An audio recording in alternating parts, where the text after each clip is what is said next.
صدارت فرما رہے مفکر ملت حضرت مولانا احمد بن فیصل رحمانی صاحب کا برکات العالیہ امیر شریعت بہار عیسیٰ اتراکھنڈ اس لیٹ پر اور افروز تمام ہی معزز حضرات اور اس تاریخ ساز کرانتی میدان کے تاریخ ساز اجلاس سے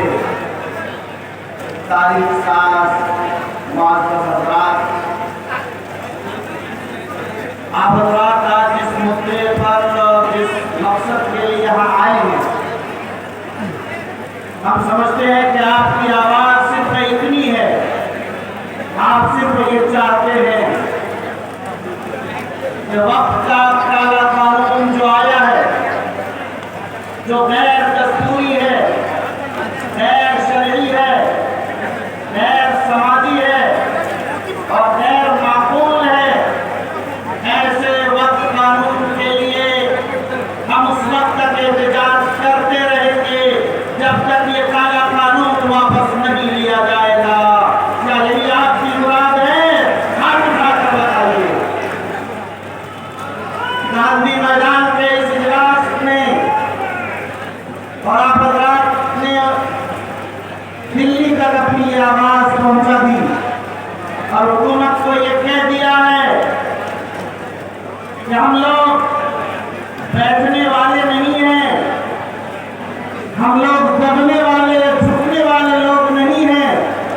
ہم خاموش ہونے والے لوگ نہیں ہیں۔ جب تک یہ قانون واپس نہیں لیا جائے گا، یہ گاندھی میدان کا پروگرام تو ایک ہے مگر یہ سلسلہ جاری رہے گا۔ ہم اپنی جانوں کا نذرانہ تو پیش کر سکتے ہیں مگر ہم اپنے دین اور ایمان کا سودا نہیں کر سکتے ہیں۔ ابھی آپ جانتے ہیں کہ ہمارے نبی نے ہمیں سکھایا ہے، ابوبکر صدیق نے یہ فرمایا اَيُنْقَصُ الدِّينُ وَأَنَا حَيٌّ، دین میں کمی بیشی ہوگی اور میں زندہ رہوں گا، یہ نہیں ہو سکتا ہے۔ امام حسین نے سرفروشی اور سربلندی کے لیے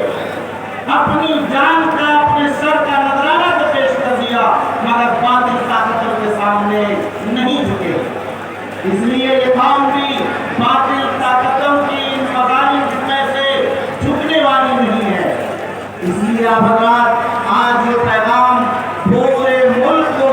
یہ دے رہے ہیں کہ ہم لوگ یہ احتجاج درج کرایا ہے، یہ آخری احتجاج نہیں ہے بلکہ حضرت امیر شریعت کی آواز پر، جمال شریعت کی آواز پر ہم لوگ ہر وقت اور ہر لمحے لبیک کہنے کو تیار ہیں اور اس وقت تک ہم لوگ اسی طرح کھڑے رہیں گے جیسے آج میدان میں آپ کھڑے ہیں، کہنے کے باوجود بھی بیٹھنے کے لیے تیار نہیں، کہ ہم لوگ اس وقت تک کھڑے رہیں گے جب تک یہ کالا قانون واپس نہیں ہوگا انشاءاللہ۔ اگر آپ واقعی اسی طرح کھڑے رہے تو یقین مانیے کہ کسانوں کے آندولن کی طرح آپ کا بھی یہ قانون واپس ہوگا اور جب تک یہ واپس نہیں ہوگا میں تم چین سے بیٹھنے والے نہیں۔ انہیں بات معلوم نہیں ہے کہ مسلمان اپنی جان کا نذرانہ پیش کر سکتا ہے،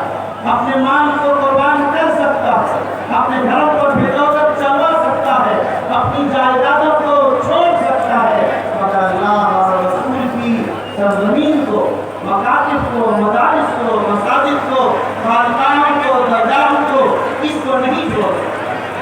اس لیے میرے بھائیوں، ہم اور آپ آج اس عزم کے ساتھ جوش کے ساتھ کہتے ہیں کالا قانون، کالا قانون، کالا قانون، کالا قانون، انقلاب، انقلاب،